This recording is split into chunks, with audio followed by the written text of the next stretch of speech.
ప్రతి మనిషికి పక్కా సమాచారాన్ని సేకరించినము. నాయకుడు ఇచ్చిన మాటని నిలబెట్టడమే మా ధర్మం అనుకున్నాము. అందుకే పార్టీ విధానాలను, సిద్ధాంతాలను, నాయకుడి ఆదేశాలను పాటించిన కాబట్టే ఈరోజు ఇక్కడికి రాగలిగిన. ఇక్కడున్న మిత్రులకు నేను ఒకటే మాట చెప్తున్నా. మంత్రివర్గ ఉపసంఘానికి అధ్యక్షుడిగా ఉన్నది ఉత్తమ్ కుమార్ రెడ్డి గారు. వాళ్ళు దేశ్ముఖ్ల కుటుంబం, 1000 ఎకరాల భూములు ఉన్నోళ్ళు. ఈరోజు ఇందులో ఉన్న దామన్న రెండో తరం నాయకుడు. మేమందరం కూడా నాయకుడిచ్చిన మాటకు కట్టుబడి మొదటి సంవత్సరంలోనే ఇది చేసినాం.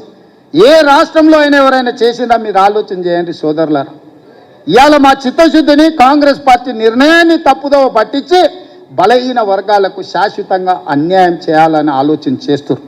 కొన్ని సంఘాలు వచ్చినాయి, కొంతమంది విజ్ఞప్తి చేసిండ్రు, అన్న దీంట్లో ఇంకా కొంచెం సరిదిద్దండి, దీంట్లో కొంత సమాచారాన్ని మనం నిజంగా చేయాలనుకున్నాం. కాబట్టి రెండో విడత కూడా జనజీవన స్రవంతిలో కలవని వాళ్ళకు కూడా జనజీవన స్రవంతిలో కలవడానికి రెండో విడత కూడా మళ్ళీ అవకాశం ఇచ్చినాము.